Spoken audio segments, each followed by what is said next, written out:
Ang tanong ni Christopher ay, nasasarapan ba kayong mga babae kapag halimbawang suot ka pa ng panloob tapos sa gilid lang itinutupi yung panloob at doon ipinapasok yung T. So natin pag-usapan for today's video. Interesado ka bang malaman kung ano ang sagot? Please keep on watching para bago yan. Kung bago ka pa lang sa aking channel, please consider to like this video and subscribe my channel.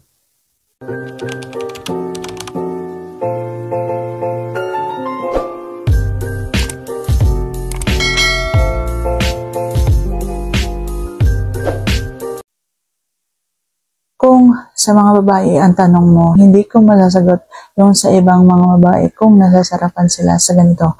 Pero ako mismo, ako kasi ayaw ko ng ganyan.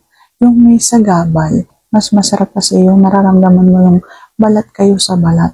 Hindi ako nasasarapan, pero okay lang naman sa akin kung gagawin yun paminsan-minsan. Pero ang tanong nga, kung nasasarapan ba kami mga babae? Bilang ako isang babae, ang sagot ko dyan ay hindi naman ganon kasarap kasi may sagabal. Gusto ko yung magkalapat talaga, yung balat sa balat talaga, yung wala talagang suot na kahit na ano. So sana sa tamang ito, if you like this video, please consider to like this video and subscribe my channel. Thank you for watching. See you on my next vlog.